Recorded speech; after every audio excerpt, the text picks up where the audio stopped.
All right, there we go. All right, so thank you guys for joining.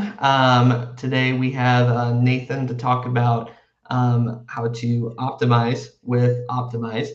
And yeah, so we'll jump into it. I did have a couple things that I wanted to touch on beforehand before we get into Nathan's presentation. So coming up on this Tuesday, we are doing a webinar with Camunda with Satya, who is one of the field CTO, who is the field CTO for the financial services industry with Camunda. So if you're able to join, should be a really good conversation between him and Max about income verification automation, as well as just ready to use solutions as a whole and kind of where those fall in Camunda Marketplace and in the homegrown versus off-the-shelf solution conversation that a lot of companies typically tend to have. So if you're able to join, you can scan the QR code right there. It'll send you right to the registration page.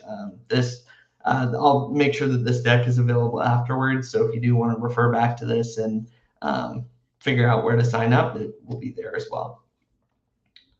Oh, I didn't know that was going to pop up, but yep, you can register there. And then also, as a lot of you know, CommundaCon is coming up for New York. It's October 16th and 17th. You can scan the QR code right there to sign up as well. Cap BPM, we will be there as a premium sponsor. We'll be there both in person and virtual. So we would love to see you guys there and get to know you either in person or virtually, and come see us.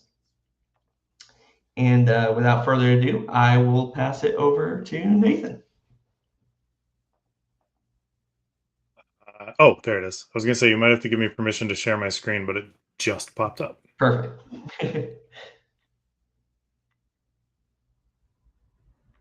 Maybe. Come on.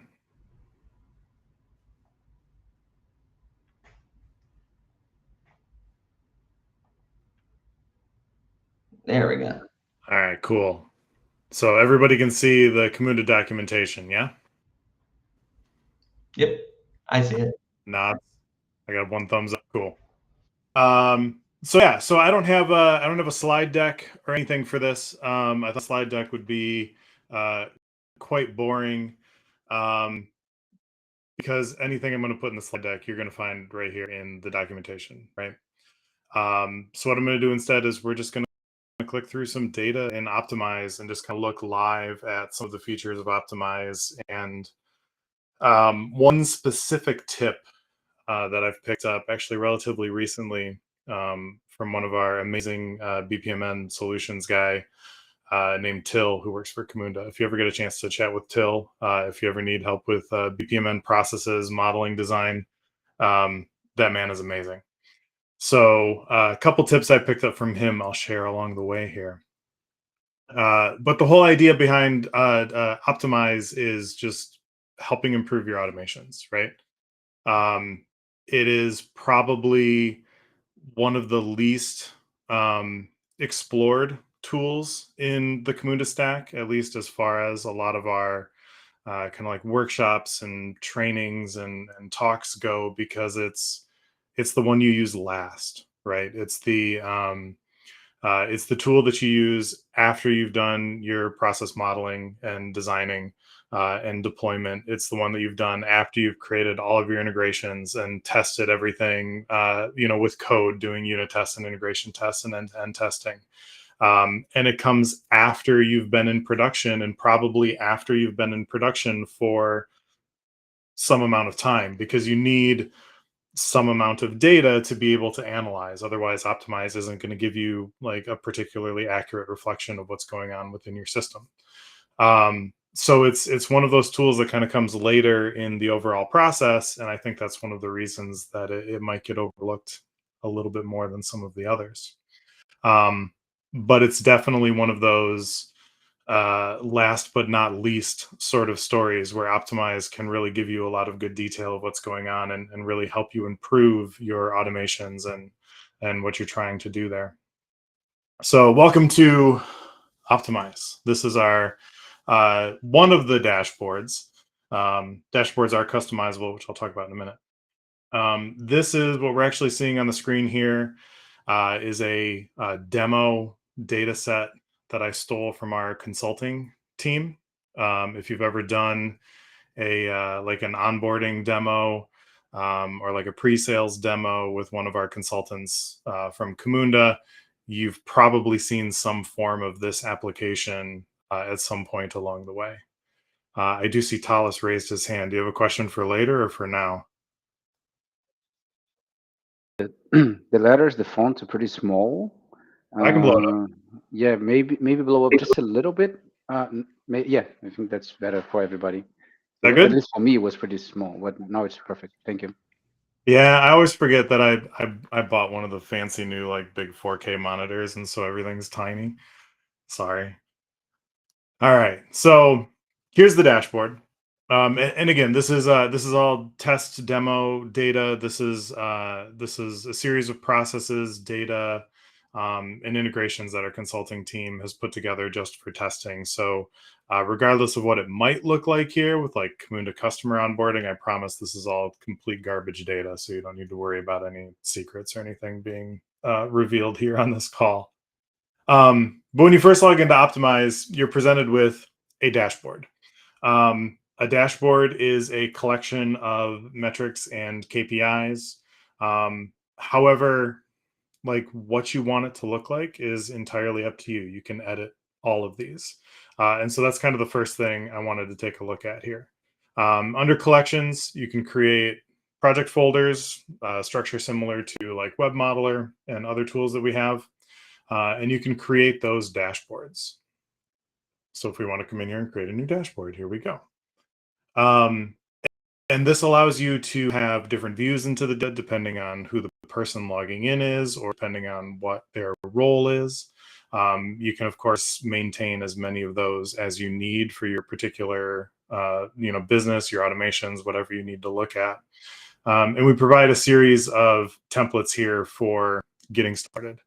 And spoiler alert, I scrolled all the way down.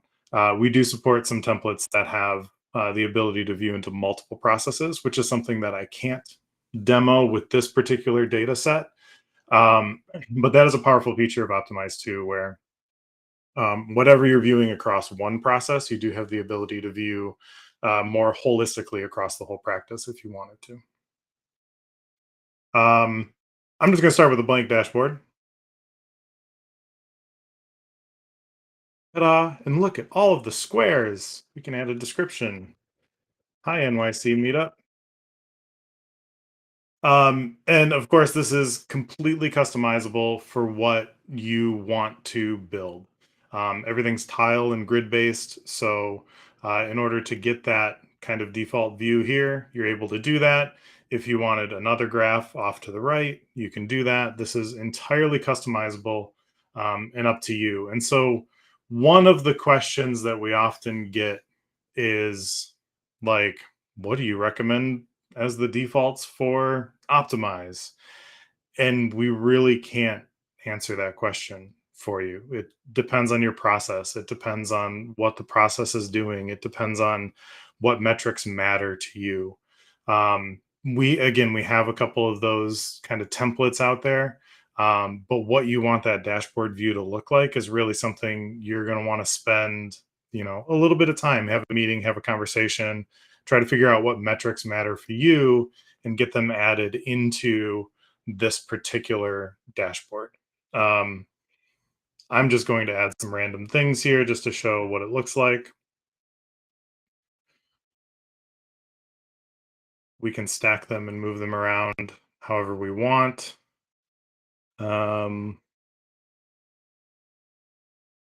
Sure, let's go with this one.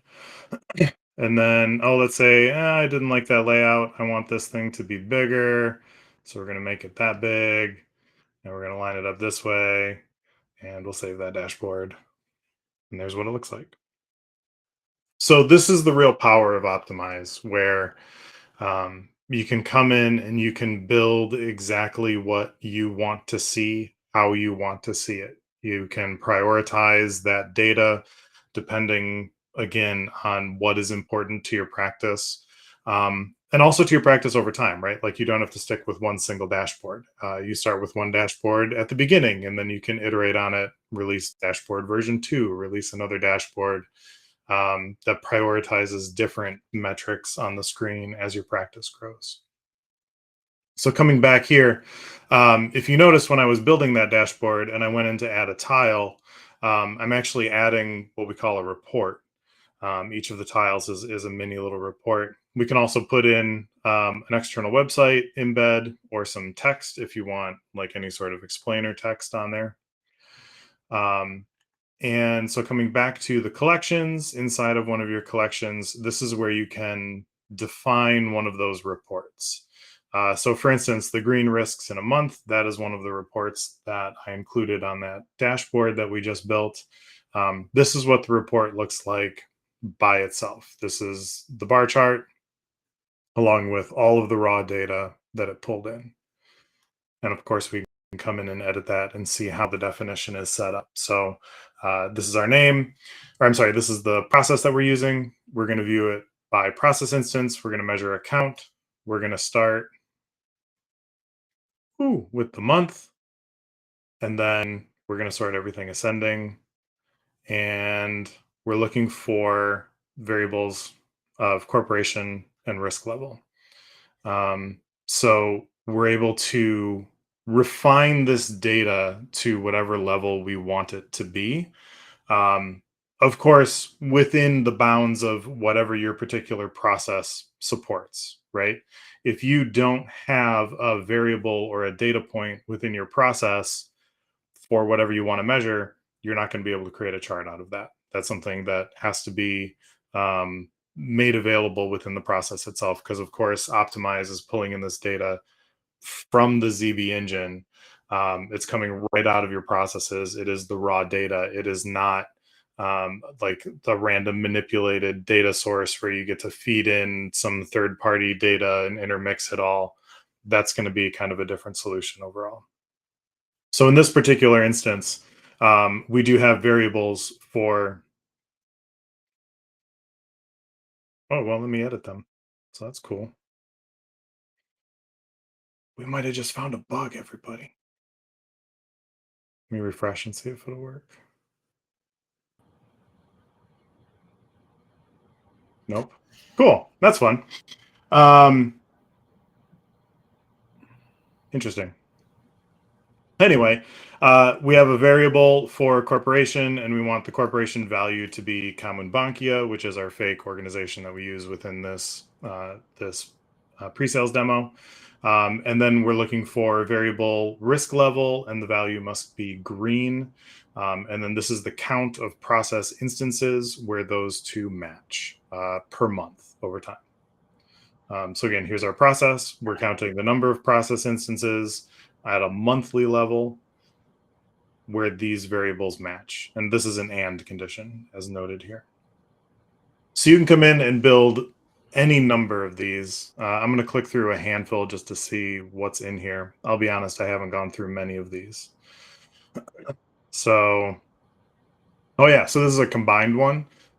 So we have the different graphs for green, and then you can duplicate it with yellow and red. It would be the exact same variable values at the bottom, except instead of the risk value being green, it would be yellow or red. And you get those 3 different bar charts, and then now we can combine them into a single bar chart. And so that's what you're seeing here. Hey, Nathan, I have a question. Yeah. Is it still the case that you can only capture like the primary variables? What I mean by that is like string, date, so on, but you can't do like complex, like customer.first name. That's not something that you can pull in and report on as of right now. Is that correct? I believe so, but I'll have to double check that. Okay. But yes, I think it's I think it's the, I don't know the best word for those, but yeah, those basic variables, not like the object based ones. Yeah. Okay. And then a second question, and this may again be one of those nebulous ones that don't have an answer, but is there any, as I'm advising my customers now as they're building processes, I'm saying, hey, make sure you're thinking about the decisioning data and capture that so you can train your AI engine for the next iteration of your process, right? Like, hey, how do you know that based on, yeah, this was routed to engineering versus sales versus marketing, whatever the case may be? Um, is there any thought on the roadmap that's coming about how Optimize can start feeding like a history into like an AI engine natively, or is that something that we'd have to build? So sort of like yes and no. I don't think on the roadmap there's any sort of automatic like export to some sort of system like that. Mhm. That said, we do support exporting the raw data. And we do have, I would have to look up exactly where it is, although I saw Samantha on the call. So if maybe, she wants to type something in the chat, if she's listening. We do support some data and reports that are meant to be formatted in a way that's friendlier for AI ingestion and learning. Fantastic. So there is that out there available as well, but it wouldn't be. I don't think we have anything on the roadmap where you'd come into Optimize and click like AI agent and like export this data on a Right, right. quarterly basis or whatever. That would be something a little bit more manual or something that you would build a process for. Okay, very cool. Yeah, yeah. But as far as like measuring that data, that's something I'm going to talk about in just a minute. Not yet though. Um, yeah, cool. Oh, and Samantha's taking a look. All right, so of course we can't talk about Optimize without talking about heat maps. This is my personal favorite, and this is my favorite thing to introduce to new users, especially people who have never used BPMN before, which is a lot of the audience that I work with on a daily basis. Like when I go to conferences, when I give talks, a lot of the time I'm talking with software development teams who are basically writing their processes the old way, right? They're using message queues, and they're passing messages back and forth, and they have a lot more of a they have a lot harder of a dependency between those services in their code than you do using BPMN. But then you show, and they're like, oh, okay, but it's like it's sort of a trade-off, right? Like I'm managing these queues, or I'm managing this BPMN process model, and like for me as a software engineer, it's sort of like 50-50, like which devil do I want to get in bed with? Um, but then you show them something like the heat map. And this is something that you can't really get in traditional software development using message queues without a lot of additional overhead. And this particular heat map that we have in Optimize, we can view it one of two different ways. We can view it based on duration of the particular, task or symbol within the model or event, or we can view it based on the frequency of the path that it takes. So you can get, for instance, you could build the world's most beautiful model and have all of these branches, and then 6 months later you could look at the heat map and see that there's one entire branch that you've never hit, or you've only hit like 1% of the time, but you put 30% of your effort into developing and designing that part of the process. And that's a really interesting kind of insight into how the business operates and how you're spending your time, and the information that maybe you thought you had but you don't. So for me, the heat map is one of my favorite features of Optimize. It's one of those things that there just isn't a great um, like analogy for in a lot of other software stacks. So for this particular one, again, this is based on duration. So this is how long did we spend on any particular task or event within the system, and we can see that this particular request document lasts for quite some time overall. Yeah, fun little pieces of Optimize. Like I said at the beginning, I'm just going to kind of click through this, and we're just going to do it live. So also feel free to interrupt with questions. We don't have to wait till the end. Yeah, process instance count. So this is what I described as the frequency of following that particular path. So this just shows and highlights how many times these particular items were hit over whatever window of time we're looking at within the report. And clearly, this straight through green, no risk, deliver confirmation, send confirmation is the most frequently traveled path, with the rejection being pretty slim.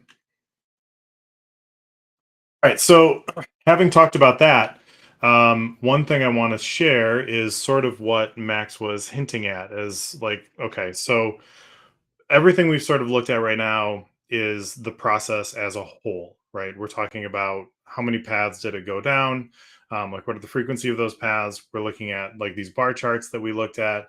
These are cumulative over months, but this is for the number of process instances. This doesn't give me anything specific as to, well, necessarily as to how many process instances uh, hit this particular decision point within the process. This is one where I had to kind of fudge this a little bit, so there's not a lot of great data within this particular data set, but I want to show it off anyway. So the other thing you can build, instead of coming in here and building a report, again, just to back up real quick, dashboards are made up of reports. And then the reports you can edit and combine. So we can go one level deeper and create a process KPI, key performance indicator. And we have two different KPIs that we support right now. We have throughput time and we have automation rate, which you can think of sort of in analogous terms to what we were just talking about with the heat map, right? It's the frequency of times that it's hit versus how long did it sit there. So I'm going to look at automation rate, and we're going to select, is this the right process? This is not the right process. Where did my process go? Troubleshoot it live. Refresh. Create new. KPI. Automation rate. Wonder if it's permissions. Let's go one level higher. It is. Okay. We're going to talk about permissions and that grouping and stuff in just a minute. So imagine I didn't just do all of that. Let's go back 30 seconds in time. We're going to do this automation rate. I'm going to select this particular process. And when we're in here, we can select a target of above or below some particular amount. So we want, our key performance indicator for this particular loan process is we want more than 50% of the applications that come through to be green. This is not a realistic KPI for a financial institution, but we're just going to say that for fun for this particular talk. But you can set these for whatever you want. And that, again, that's your target. So you're measuring whether you're hitting that target or not. And then you can come in and select, it's called an end event, but you don't have to select the literal end event. What I've done here, let me zoom in a little bit. This is one of those practices that I picked up from Till and the people at Camunda that are much smarter with the process modeling than I am. You can add these intermediate none events throughout your model. And actually, I'm going to plug the marketplace real quick. I'm going to make a quick pivot to talk about these. Excuse me, I have a frog in my throat. We do have these process blueprints out here for anybody that hasn't been in the marketplace. The marketplace started with connectors, an easy way to import connectors into your modeler projects and get them deployed. But now we have these more complex and more real world blueprints out there for processes. And these are actually modeled by like our senior consultants, people like Till, in conjunction with some of our partners and some of our customers. So we're basing them off of real world experiences. And of course it's not opening, which is super fun. Come on. But what you'll see within these real world processes, if it'll ever open, it's waiting on an external website. I swear it's not a Camunda issue. It's waiting for unpackaged.com. Is you will see a bunch of these intermediate none events throughout these processes. And this is, I don't want to call it a best practice because it's really context specific. It really depends on what your process is, how you're modeling it, what those metrics and data points that you care about are. Yeah, eventually this will open. I'll come back to the tab. But basically, within the context of the processing, the process just moves right through it. There's no message to throw. There's no job to wait on. The process just hits this point, continues straight through. But it gives you a data point where you can begin to collect some information. So we said, our KPI, we want 50% or more of our applications that come through this process to be a low risk or a green application. So this gives me a data point to immediately click on, because I can't come over here and say, I want to click on deliver confirmation, because we can see that can happen from the yellow path as well. So that's not an accurate data point for us to create a KPI that says, I want 50% or more of our processes to be in this green category. So I can just add this intermediate none event right here. Again, for the processing, it just goes right through it. Yeah. Maybe I just went immediately colorblind, but I don't see like yellow and green. Where? Oh, that's just the value within the process itself. So when we were looking at like those bar charts, Okay, thank you. yeah. So we within this process, we're getting a credit score. We're checking the application against some business rules, and we're giving it some sort of risk value. We're giving it green, yellow, or red. And in this case, those are actual variable values. Obviously, we're using them within a gateway here. So that's how we're able to build those bar charts.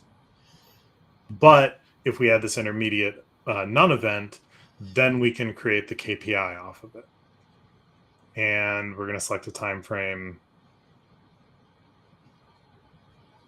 I don't know, after the first of the year. And looks like 0%. What if we do like 30? Yeah, cool. So that's a terrible, like I said at the beginning, this is a terrible KPI for this particular example. And we have, oh, I'm sorry, it's always going to be 0 because I edited the model and deployed it, and there's been no data that's run through it, so it doesn't matter. Oh, the page opened. So I want to talk about those intermediate none events a little bit more here, because this is one of those things, one of these patterns that you'll see within the process blueprints that Camunda is starting to release. Again, like I don't want to personally call it a best practice, but it is a recommendation, a strong consideration that we would say, as you're doing your process modeling, consider adding these intermediate none events to be able to capture those important metrics where you need them. But where you need them, when you're going to place them, what those are, is something that's entirely up to you in your process. In this one, you can see that we have one for loan approved. We have one for loan accepted. We have one for loan provided. I think that might be it in this particular process. Yeah. But throughout some of our other process blueprints that you'll see on the marketplace, you will find those same sort of intermediate none events. And that's exactly what they are when you're looking at these processes. They are just a data point for you. The engine runs right through it, just triggers it, as a data point, because there was a task there was an event that occurred, but there was no data attached to it. There was nothing to process. It just moves right through. And that's what we can see here. I wish I had data to show, but like I said, I kind of had to come in and manipulate this model to add these in. So let me go back to the collections here. Okay. So we talked about dashboards. We talked about reports. We talked about process KPIs. You can also import a report. You can export a report. And then that creates just easy sharing. Source control if you need it, I guess. I haven't really talked to anybody about that. The one thing that's sort of missing from this interface is exporting a dashboard. Oh, look at that. You can. Never mind. I was going to say you can do all that through the API as well, which was the recommendation that we made on a previous call with Max that was recorded, that you can export that data through the API. But hey, look at me learning something new every day. You can export it right from the web interface too. So this particular new dashboard that we wanted, for a company like, Cat BPM, where you're working with a bunch of customers, if you're going to put together your own sort of templated dashboard, that is something that you could put together, export, and then share with them. And of course, you can come in here and import that JSON file right there. Nathan, I have a question. Do you want me to hold it? No, go for it. Um, Let's do it live. Let's do it now. Could you tell us a little bit about alerts and how those work? And then also maybe click into the data sources and tell us about that as well, please. Yeah. I was actually going to alerts next. So you read my mind. You're one step ahead of me, as usual. So again, that's what we're looking at when we come in here and we look at these collections. This is how you build out those particular elements of data that you want to be looking at, combine them together into a dashboard, throw that dashboard up onto the screen, and voila, there you are. However, there is, of course, more to it that Optimize can provide. So we can create a new alert when a particular report. But why is it only that one?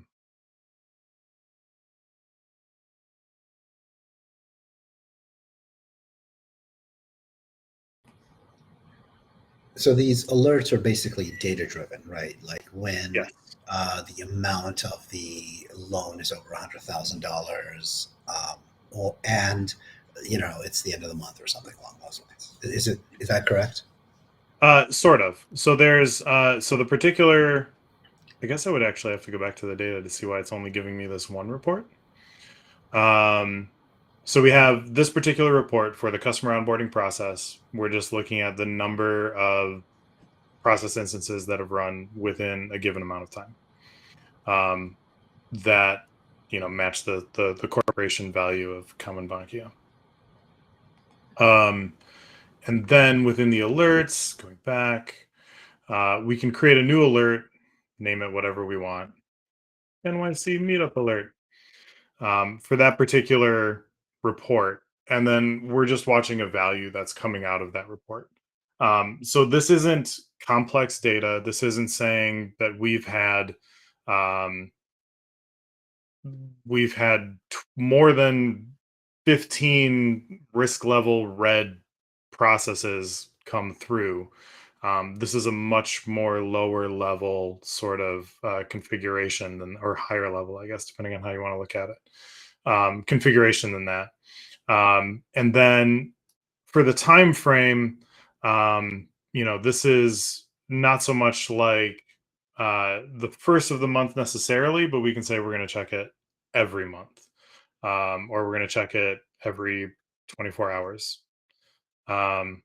which would probably be better to do one day on that one, that sort of thing. And then send that alert out to whoever needs it. Again, not something I can demo live out of this particular data set, but just provides you, just provides you a little bit of additional, we'll say, immediacy for looking into that data, for some of those values that matter quite a bit for what you need to have a real-time response to, for something that's not an incident, right? Got it. So this is aggregate trending Yes. data. It's not so much like, hey, I don't know, we had like a weird one-off where this was $1 million loan request or something. And Right. then, Samantha, if you're on, I have a feature request, which is that we also be able to trigger like a RESTful API and or a queue on those alerts so that we can take a systematic action. Well, that'd be nice. Yeah. Yeah, I can see that being useful, but these alerts are more, because they're at that more aggregate level. I think the intent behind these was more from a reporting and data collection perspective than it is like an incident response perspective. And if you have those situations where, again, not the best real world examples, but you have your particular process and, every time you get a severe risk application because of the way your your particular rules are set up, that's something that needs eyes on it from multiple different team members for whatever reason. Even though we're going to automatically reject the application at the end of the day, like regardless of what those team members are doing, we're still going to reject the application. You probably want to throw, some sort of task in the middle that's sending an alert to the team, something along those lines. That's probably going to be more the best practice than it would be to try to create a report and then build an alert within Optimize for something like that. Optimize would more be like, for this one in particular, because this is the number of times. Oh, thanks. Because this is the number of times the process has started. Like we're expecting at least 100 applications every single month, and so we want a value that's above 99 in this case, every single month. And if we don't have that, then we need to kick out some sort of alert that says, hey, we had less than our 100 applications, what's going on, which is a very different way of thinking about it. You're looking at the collection of processes as a whole as opposed to individual instances within one or a very small subset of those processes. Nathan, you'll be in New York at CommandaCon, right? I will not. I'll be virtual. I will be there for a few days leading up to it, but then due to some family obligations, I have to be back home during the conference, unfortunately. No worries at all. Yeah. And the data sources, are those data sources that you go into or that you come out of? Like, do we submit data to those sources, or do they help decorate the data that's being reported on, the input sources? No. Okay. So the data sources here is the data source for this particular collection, which is why, going back to this automation rate, which is why I had to come out of the collection in order to add this KPI. I see. So to add this KPI, I wanted to use this customer onboarding process, and within here, it is not available as a data source. So the data sources that you're seeing here is the data source for this particular collection of reports and KPIs and dashboards. And this provides you a way to just have a little bit more assurance that when you're trying to logically separate those reports into these meaningful collections, this particular project folder represents our loan division, and this particular folder represents something else, across your whole process orchestration platform. These data sources allow you to narrow the scope of what data is available within that collection, so that you're not accidentally pulling in something that you didn't mean to and start reporting on something that you didn't mean to. That's the idea behind the data sources here. And then, of course, we have users as well, standard user management. We can give them the ability to view all the items, so that allows them to have access to the dashboards, be able to open those up in Optimize. We can create, edit, delete the dashboards, or we can give them full rights, which is me. I'm a manager, apparently. But that's full rights to everything, as beyond the dashboards and reports, so they can manage the users as well. Is there anything else I wanted to touch on here? Awesome. Yeah, I know that we're got about five-ish minutes or so until we wrap up the session. If there was anything else you wanted to touch on. I mean, the last thing here is the analysis tab, which is more of a live view of the data. Oops. We'll create this one, and we're going to select this and this. I don't know. This is fun to click through. This is very hands-on. The analysis, the dashboards, and the collections that you're defining those dashboards out of. Those are sort of snapshots. Of course, they do update in near real time, but on the page itself, that's not going to move through. You have to hit the refresh button.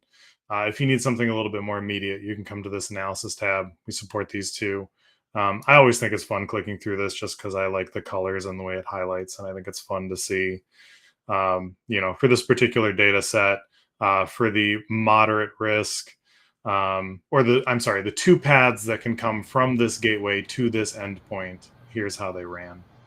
I think that's kind of fun. But I don't really have anything else to show off on the analysis tab. So yeah, if anybody's got any questions. Let me just quickly say, Nathan, this is awesome. This is really information rich. The time flew by. Thank you for doing this. Absolutely. Yeah, thank you. Yeah. Any other questions?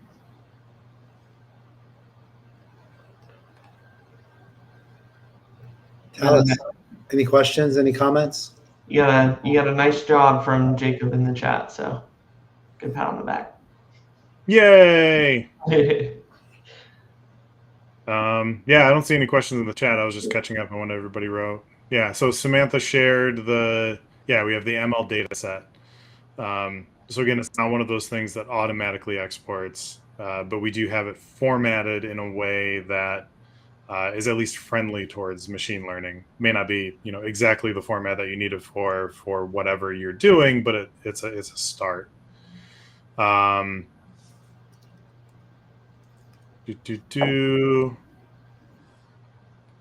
Yeah, model what to measure. Absolutely. And that's where I think that trick of using the intermediate none events has really changed the way I've thought about modeling those things. I never thought about just putting a symbol in the diagram to create a data point. To me, symbols were always, something that had a little bit more of an execution meaning behind them, as opposed to like a data gathering meaning behind them. So seeing those intermediate none events was sort of a revelation for me a few weeks ago. And it literally was like a few weeks ago that I learned about that. It's fantastic. Yeah, cool. Good thoughts in the chat. Awesome. Well, thank you again, Nathan, for showing that today. That was great.